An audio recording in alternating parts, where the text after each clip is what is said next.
Mengapa hukum rokok ada yang bilang makruh, ada yang bilang haram? Mana yang benar? Menurut Anda kira-kira gimana? Coba. Begini, saya pernah ceritakan itu hari. Ada seorang guru di Saudi, saya ingatkan kembali, berdialog sama seorang syekh. Syekhnya dibilangin sama guru ini. Guru sekolah ya, dia berpendidikan. Dia bilang, "Syekh, kenapa Anda mengatakan rokok itu haram? Apa sebabnya?" Kata syekhnya, sementara dalam Al-Quran tidak ada dalil menyebutkan rokok secara khusus, nggak ada. Kenapa harus dibilang haram? Kata syekhnya, "Kau makan apel?" Dia bilang, "Iya." "Kau makan jeruk?" "Iya." "Baik, ada nggak disebut dalam Al-Quran apel sama jeruk?" Dia bilang, "Tidak ada." "Baik, itu tidak ada, tapi boleh dimakan." Kenapa? Karena masuk dalam umumnya firman Allah, Allah menghalalkan semua yang baik-baik dan Allah mengharamkan yang khaba'ith, yang buruk, gitu kan? Jadi ulama mengeluarkan kaidah semua yang baik maka halal, semua yang buruk maka haram. Semua subhanallah yang haram itu pasti berefek tidak baik, gitu kan? Lalu dia bilang, "Tapi setahu saya tidak buruk karena saya merasa nyaman-nyaman saja," gitu kan? "Saya merokok, saya percaya diri, saya nggak ada masalah."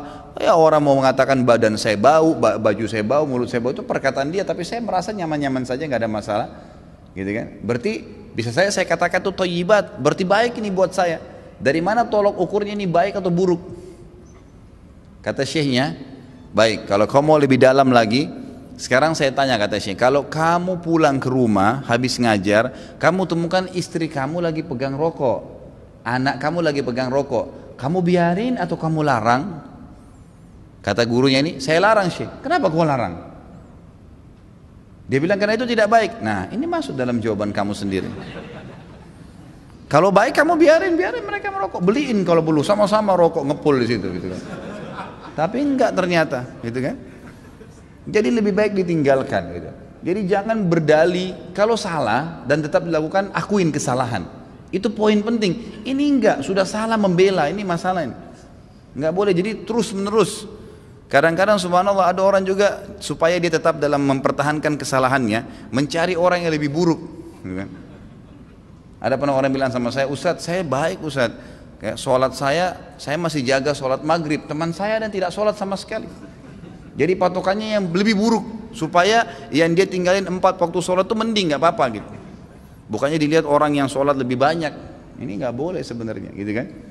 Allahu alam. Jadi kalau kita lihat, kalau dikatakan memang kategori ulama di Indonesia, kalau di Timur Tengah saya nggak pernah temukan ada ulama menghalalkan rokok.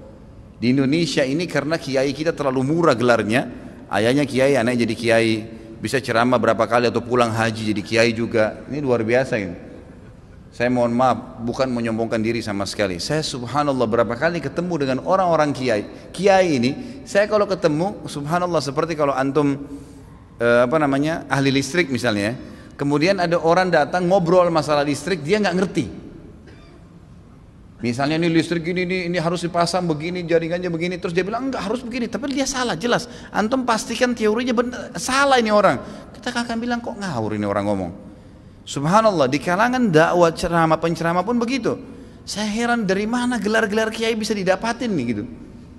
Baca ayatnya salah, hadisnya dikarang-karang, banyak sekali sudah kesalahan. Cerita dongengnya sudah tidak masuk di akal. Orang yang mati bisa hidup kembali lah, ini dari langit lah, ini macam-macam.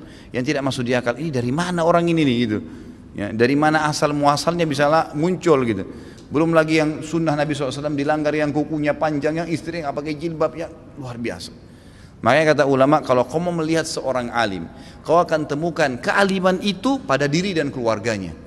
Emang ada ciri di situ, istrinya, anaknya, memang ada ciri kealiman di situ.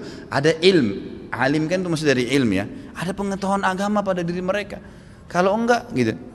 Ada teman saya, subhanallah, bawa undangan pernikahan tamatan Mesir waktu itu di kota Makassar.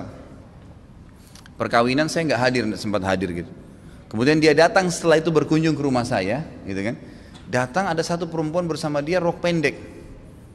Lalu kemudian ini tamatan Mesir dan LC gitu. Jadi akhirnya saya ngobrol-ngobrol sama dia, ahlan akhi, baik gini-gini. Saya tahunya selama ini orang yang memang teman-teman ini semoga Allah berikan hidayah, malas sekali terjun di dakwah gitu. Jadi mereka pulang, mereka sibuk dengan bisnis tapi dakwah dilupain. Akhirnya tidak terbentuklah pribadi untuk berdakwah, intinya begitu.